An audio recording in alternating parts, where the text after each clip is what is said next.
Welcome, everyone. My name is Stephen Holastic, and I'm co-founder and managing partner of Financing Solutions. Financing Solutions is a leading provider of lines of credit to small businesses. Our line of credit program is fast, easy, inexpensive, and costs nothing to set up, making it a great cash backup plan for your business. If you'd like to learn more about our line of credit program, please visit us at fscreditline.com. That's FS as in Financing Solutions, creditline.com, or give us a call at 862-207-4118. Just remember that the time to set up a credit line is when you don't need it, so that when you do need it, it is available to you.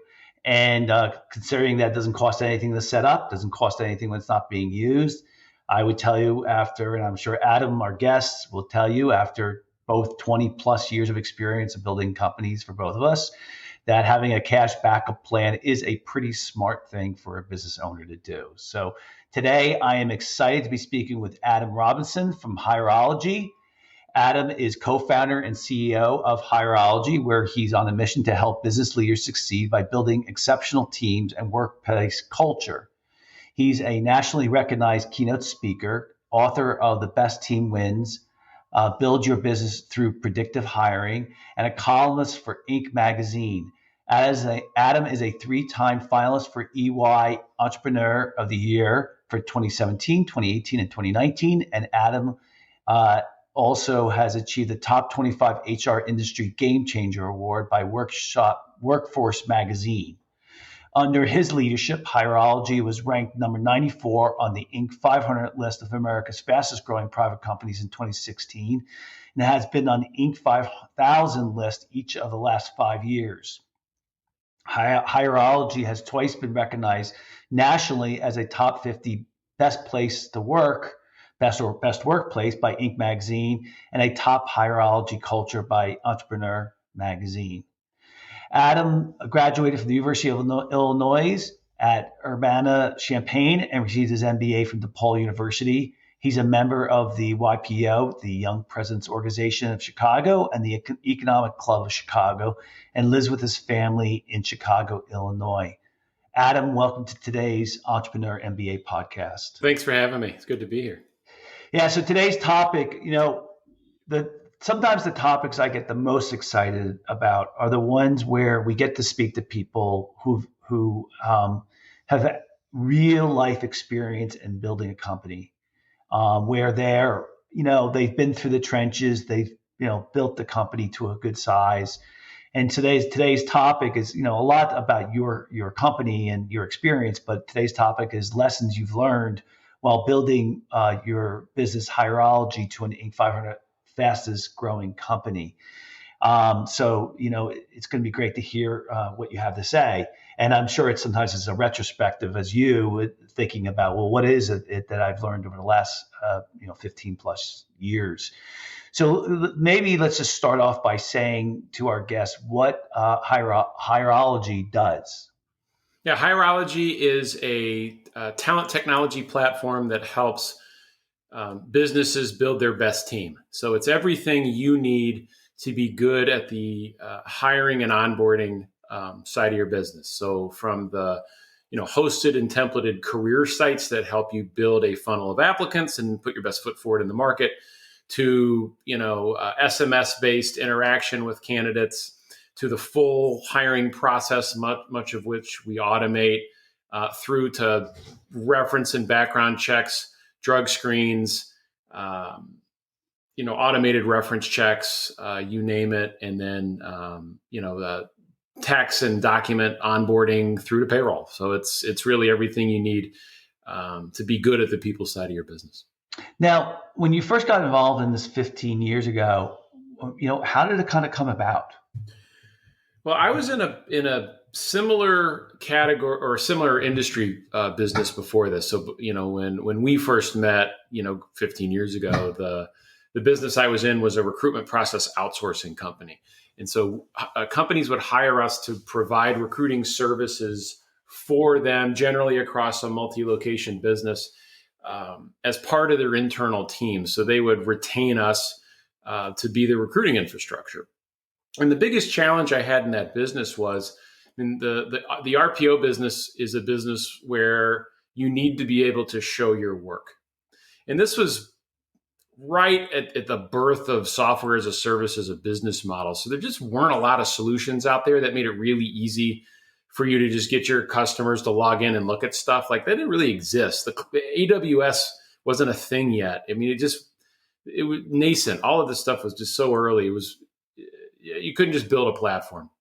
And so I actually created a system, a paper-based system that allowed us to share updates with customers and give them an infrastructure that they could use. Because what would happen is they would call us and say, hey, I need 50 salespeople across these 5 locations in the next month. And we'd take that order and we'd get to work on it. And we'd get back to them and say, well, these are the 2 candidates you want to talk to. And they'd say, well, wait, we have 50 open jobs. Like, you're sending us 2 people. Like, what happened?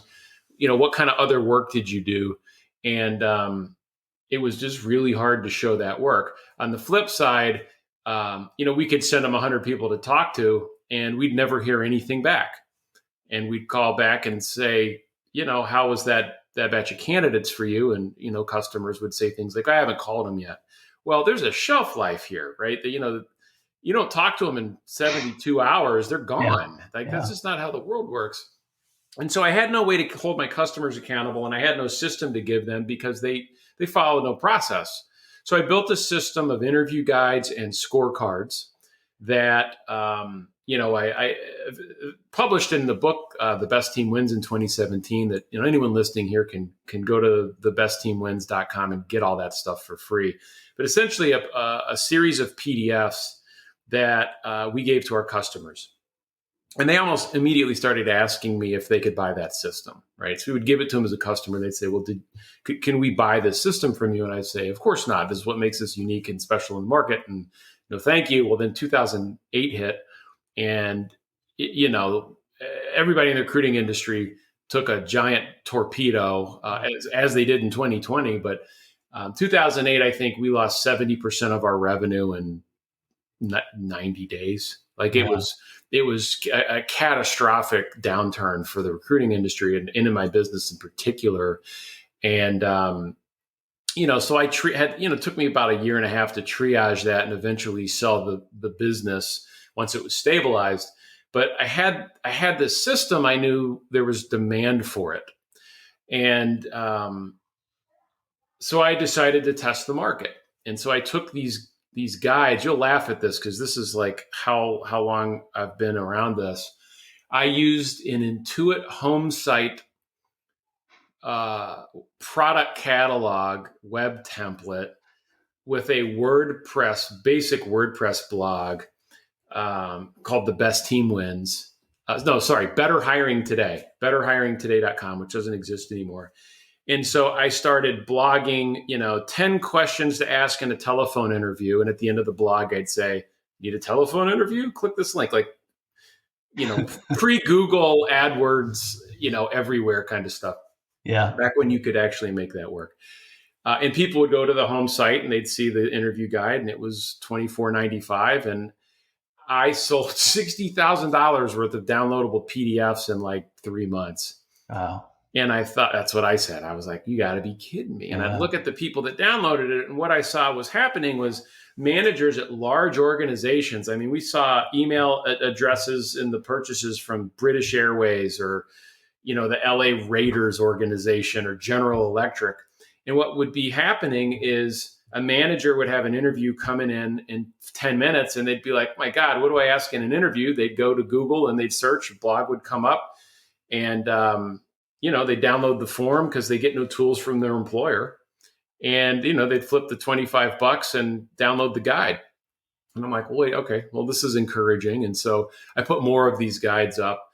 And then I started, doing what in the old school way, you'd have like the images with like all the CD-ROMs on the website, and you say like $600, download it all. And it sold. And so around 2010, I had thought, I had sold the other business and I was ready to do the next thing. And, with the money from these paper-based form downloads, I partnered with a couple of other EO members from Chicago and launched the first version of Hierology because, Ruby on Rails was Yeah. a thing then in 2010. It was brand new, and Right. Amazon was brand new, and web services. So you could get a site stood up, a B2B SaaS site stood up and built for, about $50,000, which is about what it took.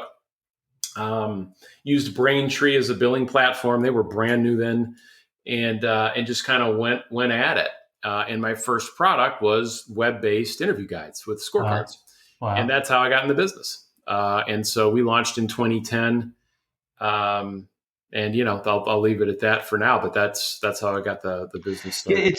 it's interesting how like you and I first met. So for our listeners, Adam and I know each other and met each other at Birthing a Giants, which is um, a EO MIT Inc. magazine 3-year program that they have up at the Massachusetts MIT, Massachusetts Institute of Technology.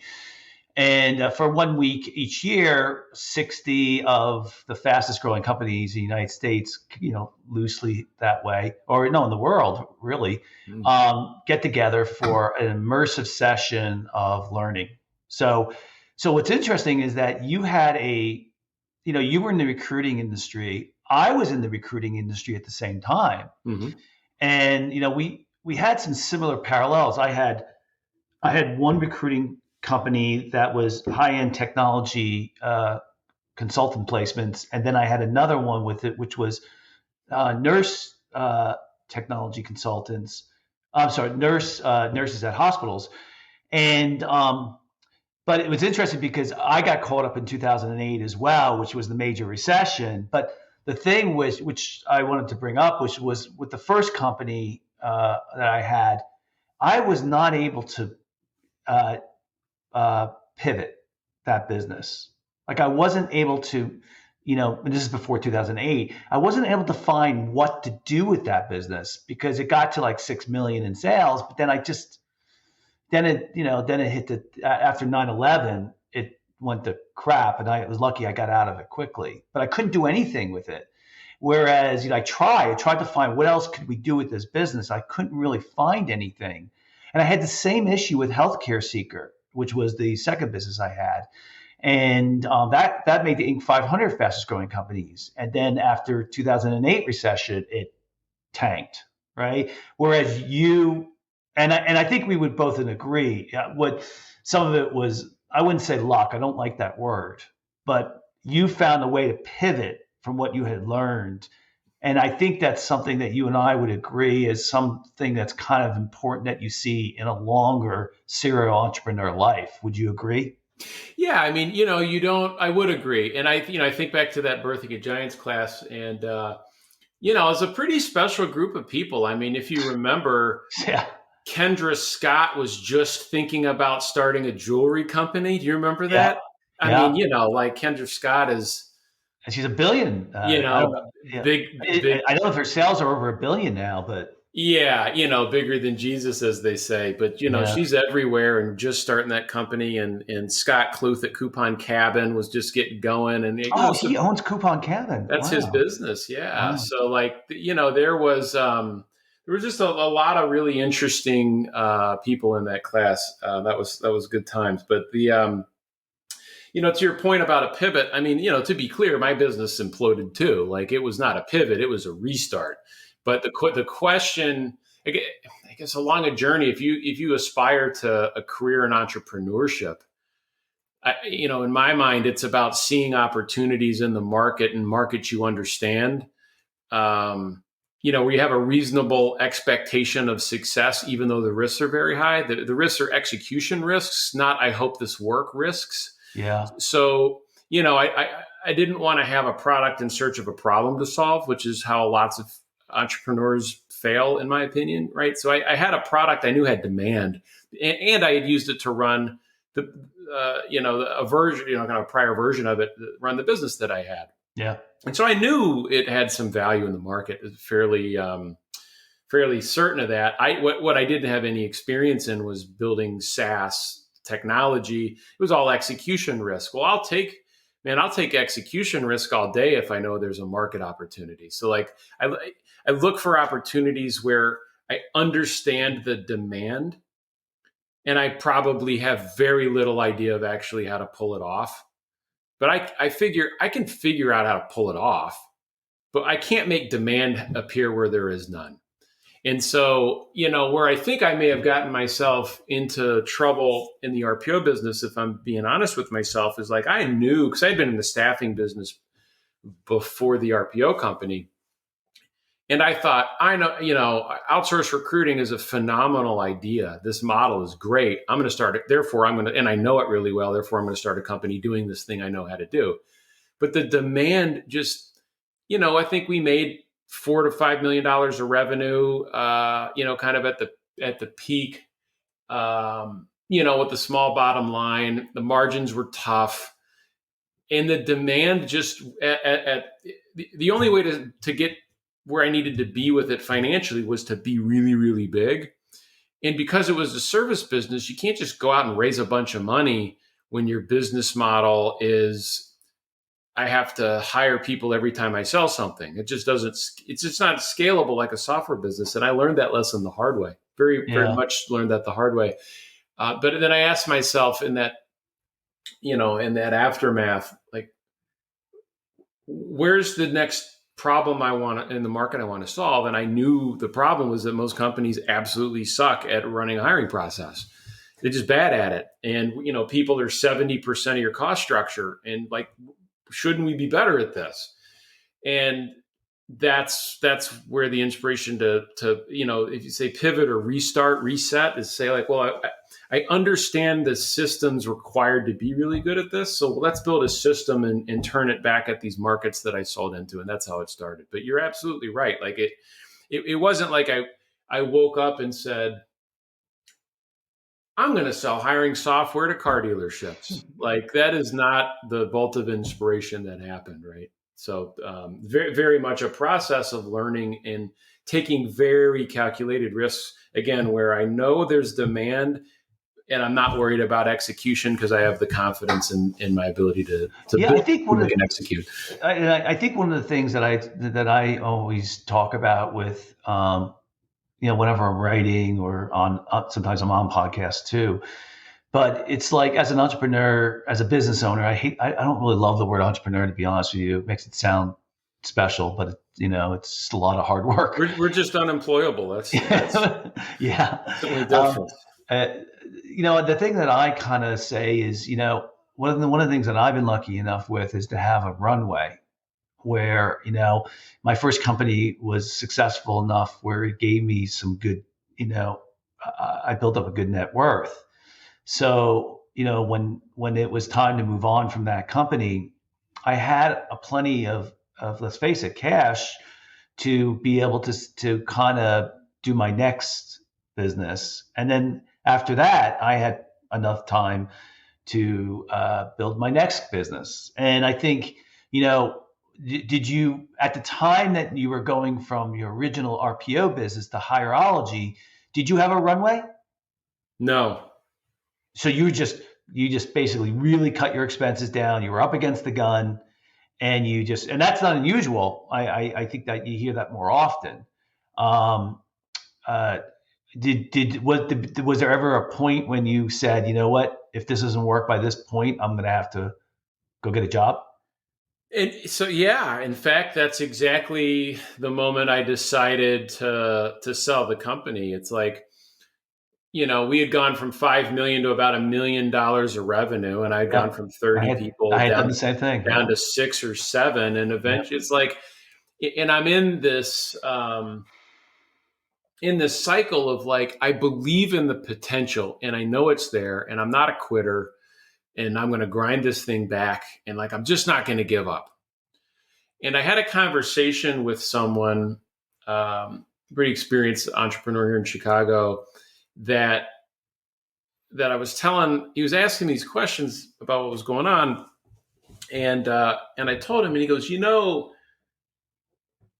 there's an opportunity cost to continuing what you're doing. Like, what great business aren't you starting because you're stuck in this bad business? Yeah. And Yeah. I said, well, that's an interesting way to think about it. I said, I just refuse to fail. And he goes, well, let me encourage you to think about this differently.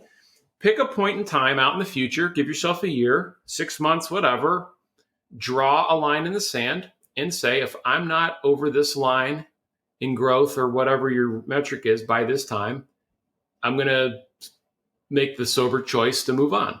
Yeah. So I did that, and I did not make the target. And I immediately started calling larger RPO companies and said, I got a book of business that I'd like to bring over. The other reality was that I was eating tuna fish sandwiches for 2 years to, because I wasn't really paying myself much of anything. And, I was starting a family. I'd just gotten married, and we knew we were having our son, coming into the world in the middle of 2009. And I thought, well, I'm not gonna fail this family. I need to get my stuff together here, right? And so I moved the book to a competitor who was much larger, who basically bought the business from me and put me on an employment contract for a year, because I just needed to get my feet back under me. I mean, I had it took me 2 years to like get out from under a cascade of obligation that happens when your business decelerates like that. And so that helped me do that. I got a good outcome in the transaction, and on the 366th day, man, I was out of there because I had managed to save just enough dollars and make just enough calls on my own time to know that I could cut and go, and it was ready. And then, the question was, am I comfortable taking $50,000 in savings for, generated from this forms business? Am I willing to put that on the line and go for it? Mm-hmm. Yep. Yep. I believe in the opportunity. The demand is there. I don't know if I'm going to execute it, but I'll figure it out. And so that was it. I gave myself a $50,000 budget, and I was going to launch a product by October of 2010. And if I couldn't do that, I was going to pull the plug and figure it out. Yeah. Fortunately, didn't have to do that. I had the same advice with Healthcare Seeker, which was I had a business coach that worked with me for 9 years, and you'll kind of recognize who she was the second in command from Michael Gerber, who wrote a book that a lot of entrepreneurs consider one of the best books for small businesses, which is what's it called? Like E-Myth. I'm sorry, I couldn't think of it. Yeah. E-Myth. And so she was my business coach for like 9 years. And so with my second business that I was doing, she said the same thing. Because we were losing money, and we're 3 years into a startup. And so she said, okay, let's give it. How much more money do you feel comfortable giving it? And how much more time? And we set that in the sand. And a month before that number came up, the industry that we were in completely turned around. So we went from a $500,000 company to a $7 million company in 3 years. But coming back to your point, when I got into the first business, I was actually the second. I've had six, and it brings your point up. Sometimes the problem with small businesses is that the business owner is working on the business or in the business so much that you sometimes can't pick your head up to look for other opportunities. And sometimes you don't get to that size yet where you can bring on somebody to kind of really run the operations. So you have that time. And so, I found with me early on, trying to pivot became a real problem or trying to change what we were doing, or how we were, not how we were doing, but what we were doing, became a problem because I was so tied up in operations. And as you get more and more experience, of course, you want to work on the business, not in your business. Yeah, in So fact, that's one of the lessons that I've learned over the years is as soon as you can start delegating the core work, do it. Right? That's the fastest way to scale a business. I mean, if the business is intended to be a lifestyle business and you want to work in the business, right? If you the E-Myth legend, if you love baking bread and you want to have a bakery and bake bread all day, by all means do it. That's a choice. That's getting what you want. You want to be able to bake bread all day and make a living doing it. Great. If you aspire to a national chain of bakeries, you can't be in there baking bread all day. You got to hire bakers, and your job becomes, capital allocation, finance, and real estate, right? Like it's a totally different skill set. And in my first business, I was in the recruiting business because I had been a recruiter and I knew how to do it. And in my RPO business, I was really good at recruiting. And so, and that probably capped my growth. Yeah. In Hierology, the fastest, as fast as I could give away responsibility, I did. And it was a completely different outcome. Yeah. There's no way we would be here without, my facing what one of my favorite pieces of writing of all time on this topic is the entrepreneur's dilemma, which started as a Harvard Business Review article. In the seminal question for entrepreneurs is, do you want to be rich or do you want to be king? Yeah. And if you want to be king, you can be, but you're going to limit your financial return. If you want to do this to grow wealth, you need to share the power and give it away to others. And that's what I've done with Hierology, and it is a completely different result, right? Completely different. Have you started other companies other than Hierology? Before Hierology, I was in the recruitment outsourcing business. I mean, yes, but before that, no, that was my first. Well, I meant after Hierology. Do you have any other companies now that you've tried? Well, I'm still in Hierology. I am the CEO of the company. We're a $35 million run rate software company with 170 employees. And, I'm responsible for flying the plane and eventually landing it. And, it's 100% of my focus right now, and will be for the medium to long term. I mean, we're growing the business as fast as we can right now. Yeah. So, a lot of our listeners are smaller businesses that are under $5 million in size in revenue. So, on average, maybe $1 million or so. What type of advice, again, we've been covering it, but maybe a little bit more directly, what type of advice would you give to those type of business owners? The topic I'm so passionate about, not because I'm in this business because I'm so passionate about it, but is the fact that people's strategy trumps all other strategy. It is the only competitive differentiation you have as a business is the people you field. Truly, everything else is replicable by your competitors. Your value system and your people is what is unique. And if you have strong core values that are shared by everyone in the company and they're reinforced, you hire and fire and you manage your business based on them, is a powerful growth catalyst. If you're in the right market with the right product or service, you get the people thing right. The rest of it, smart people figure it out. There is no way to recover from a team of underperformers or culture misfits. You have the best market in the world, the best idea, the best product or service.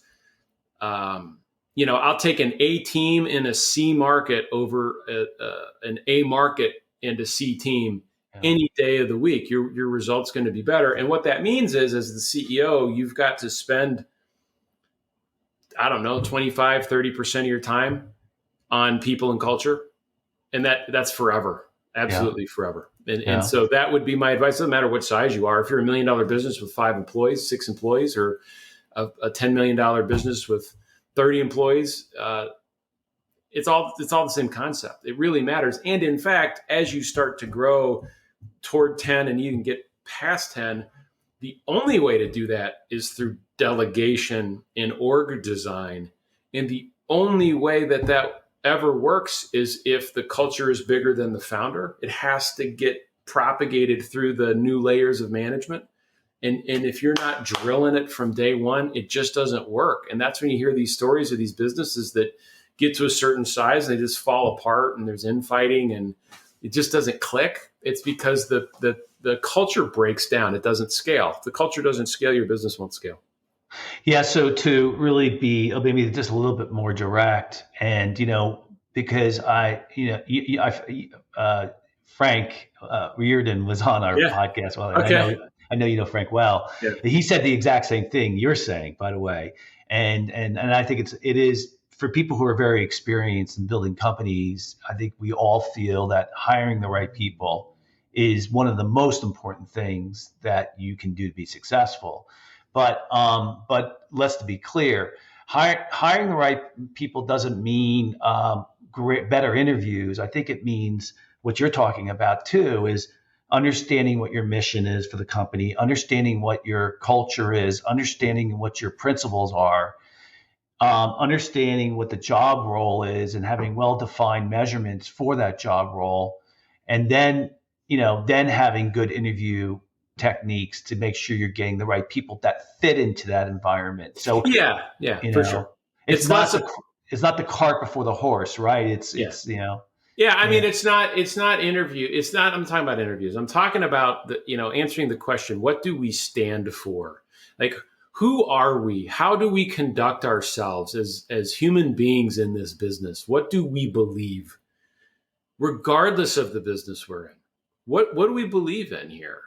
Right? What are the things that are immutable truths that no matter what business we're in, never change? And there's 3 to 5 of them. And design that first. Yeah. That first. Get on the same page with that because, it's easy to hang that on the wall and say, this is what we believe. But what really matters is, are you going to fire somebody if they violate this value structure? Yeah. Are you going to fire that customer because they want you to do business in a way that you're not willing to do?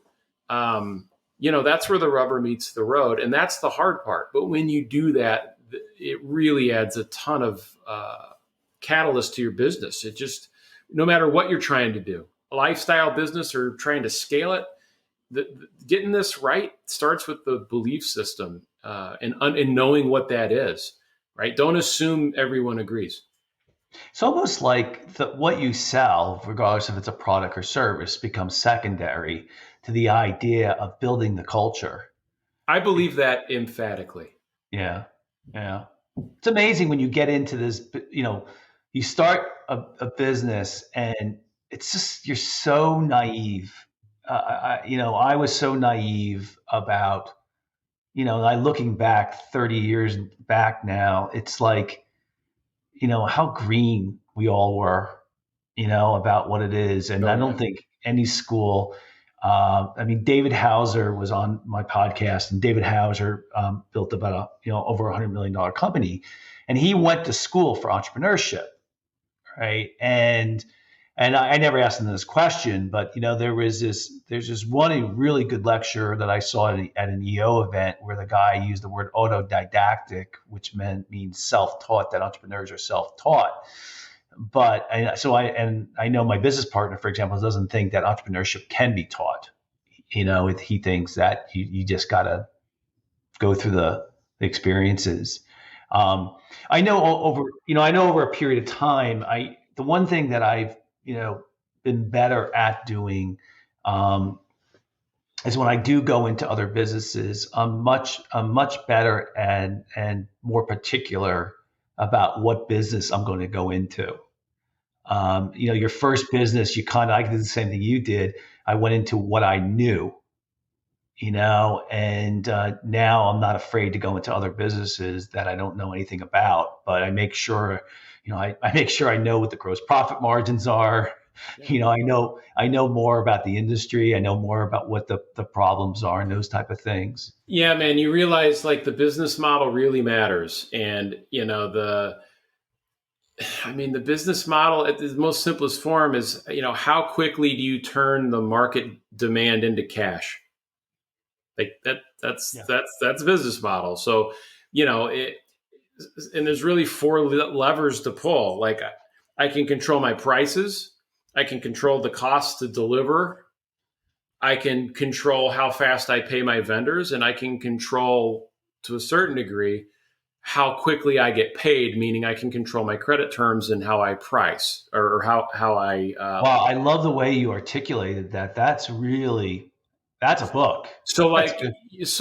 like there's four things I have control over, and you realize your job as a CEO and an entrepreneur eventually becomes, number one, it's talent scout and people manager, and the second job is the business model. And you look at a business and you're like, okay, this is my first question is how do you turn the demand into cash? And it's like, okay, a grocery store is a 1% profit bottom line business. And you may think, well, that's not great. And you look at a law firm and you're like, well, those guys kill it and are, drive, they got boats and whatever, blah, blah, blah. But then you think like, okay, inside this, like how many lawyers, Steve, do you know that are just, they're always Working. broke and And they're working. always working. Yeah. And they're always working. That's exactly Yeah. right, because they sell time. Yeah. But what do you do with the grocery store? You pay for your goods when you buy them. So grocery businesses are flush with cash all the time. They're stuffing it in a safe behind the customer service desk. Like literally, the grocery business is you give me your money and I pay my vendors for what they sent me 2 months ago. So it's a cash flow machine. Whereas a law practice is, in most service businesses, is I got to pay rent and payroll that to deliver the service, and then maybe I get paid in 90 days. Yeah. So you're always chasing cash flow. And so I try to think about like, is this a business where I'm going to chase cash flow, or I'm going to be cash flow positive or break even without a whole lot of work? And almost literally, that's how I designed the business model for Hierology. I'm like, I just came out of the RPO business where my model was a whole bunch of upfront costs, send some invoices, chase payment. And I started Hierology. I'm like, I'm only taking credit cards. You're paying for the whole thing up front, monthly in advance. I'm not screwing around with credit. I'm like swiping cards. I'm not cashing checks. I'm not chasing anybody. Like, I don't want to go through this again. Yeah. And you knew that early on.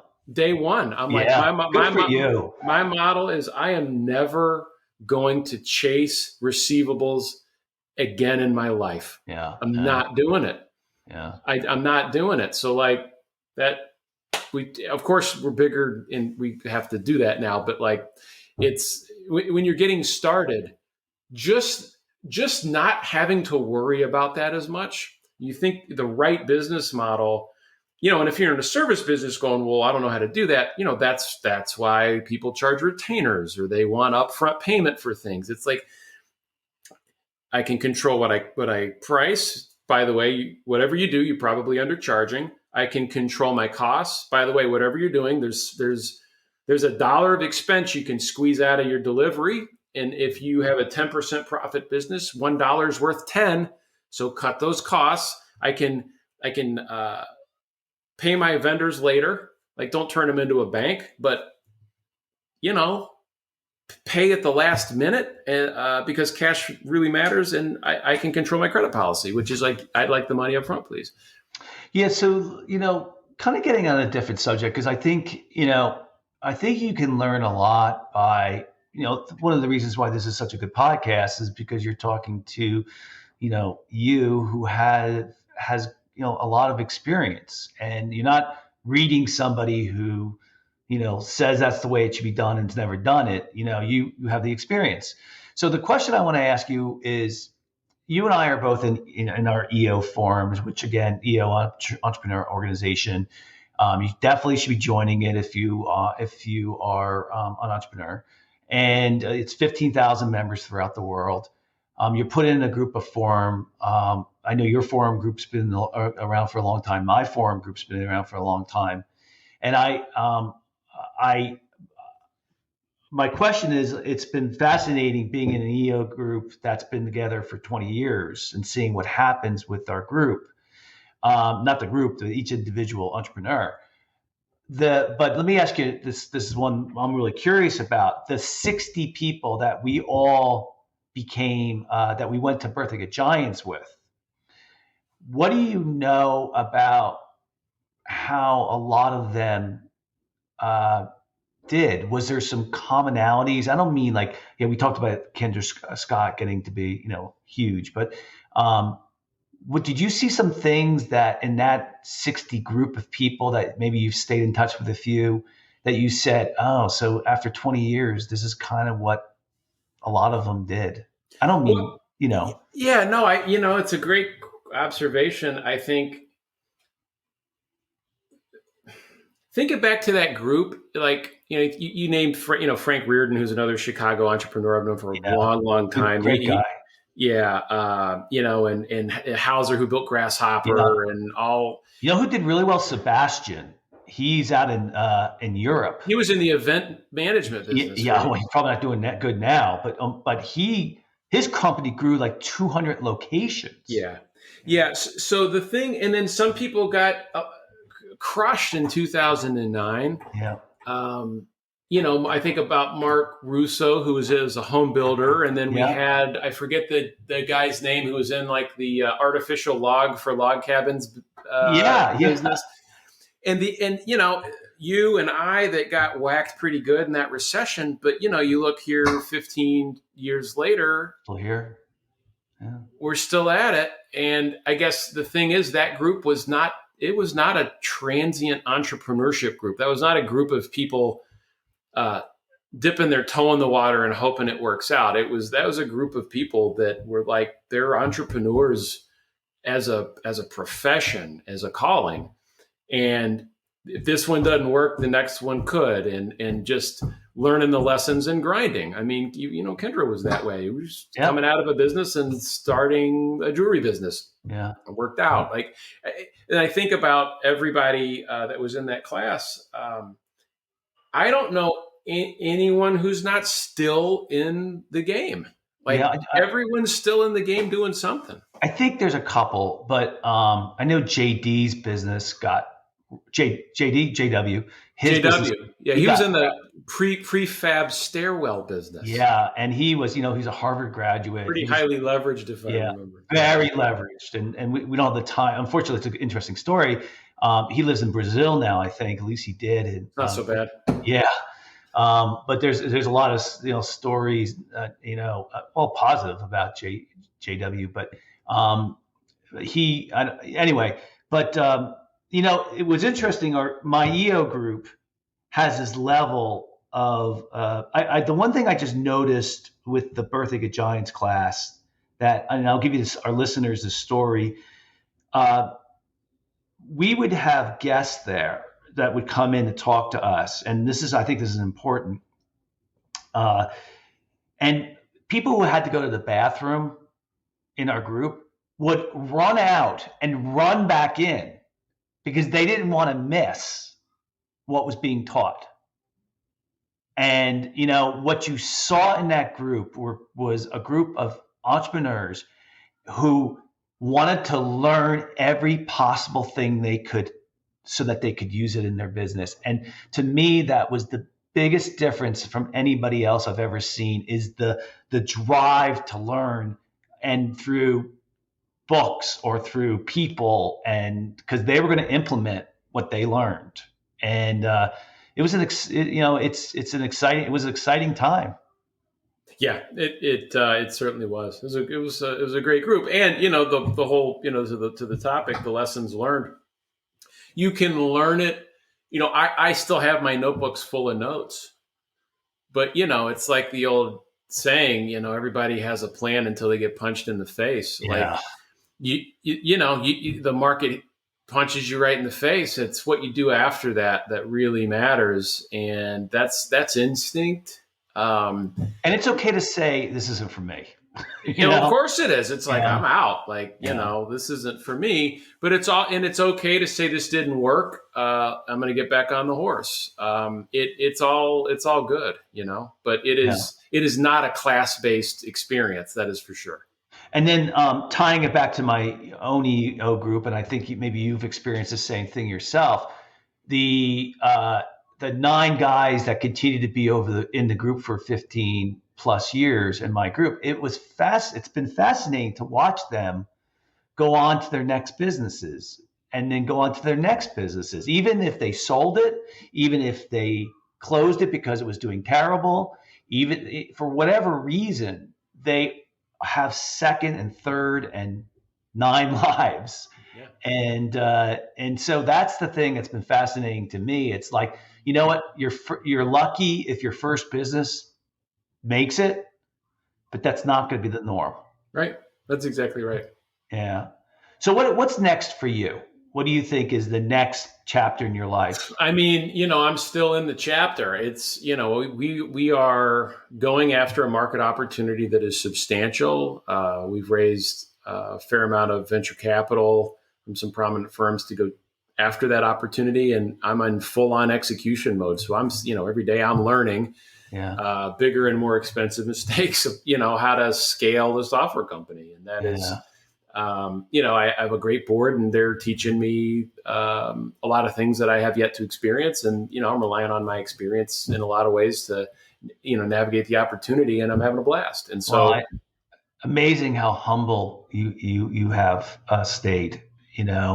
I think that's just a tribute to the idea that you think that you're always learning and it's always something new to learn. It's an exciting time for you. That's great to have a business that you're 15 years in and still just as enthusiastic about it as it sounds like from day one. yeah, I mean, again, you asked yourself the question, is there something else I could be doing that would provide a better return on my time than what I'm doing right now? And the answer is no, Yeah. not even close. Yeah. So, this is this is the right thing for me to be doing. I'm still very as passionate as I've ever been about building this business. And, it's really the first opportunity I've had to run a business of this size. And I like the leverage and flexibility you have when you can really make big bets and back it up. And so that is what we're doing now. And so Yeah. we're going for it. So it's a lot of fun. This is my last question, and unfortunately, we're running out of time. I have to ask because I'm very curious. Did this current recession hurt your business? This current recession did cause pretty fair amount of revenue impact in 2020. April, May, and June, our customers were effectively closed, and by the end of the year, most of that had come back. And as I sit here today, I can tell you, having been through 3 different recessions, going back to 2001, like you, I can tell you, I have never seen a rebound like this. Yeah. This is straight vertical rebound. Yeah. Almost scary how fast it's happening, Yeah. to where you start to go, this isn't normal. This is going to be an inflation driver. Yeah. But I'm going to worry about that 2 years from now. Like right now, it's like as fast as we can grab opportunity, it's coming right now. Yeah. Yeah. Well, it happened 3 years after the 1918 flu pandemic, right? It was 3 years after that. There was tremendous demand. History repeats itself. So we'll see. It's going to be, hopefully this is a softer landing than what had happened after that, those 3 years. Let's hope so. Yeah. So anyway, Frank, it was, Adam, it was fantastic hearing your story. And, I learned a lot. Hopefully our listeners took a lot out of this, which I'm sure they did. I'd love to hear where you're going to be 10 years from now. And, I just wanted to thank you for coming on our podcast. It was a pleasure. Thanks for having me. So for our listeners, if you like today's podcast, please feel free to share it with a friend and also subscribe on your favorite podcasting app. And of course, if you're looking for a line of credit for your business, you can call us at 862-207-4118 or visit our website at fscreditline.com. Again, that's fscreditline, as in financing solutions, creditline.com. Adam, if anybody wants to get a hold of you, how do they go about doing that? To learn more about Hierology, you can check us out at www.hierology, HIREOLOGY.com. Cool. And also, if our listeners are interested about getting any new business idea or getting inside the mind of a serial entrepreneur, I tweet at shalasnik, SHALASNIK. And so, just to sum up today, I think that one of the biggest takeaways, and I know that Adam is a big proponent of this, is hire right? Do the legwork to make sure that you are going to hire the right people. And if you build your team, I think the lesson from today is that's kind of one of the most important things. So everybody, thanks for listening. Please stay safe. And now that the weather is a lot warmer, I think we're all in a lot better mood too, as well. Everybody have a great day.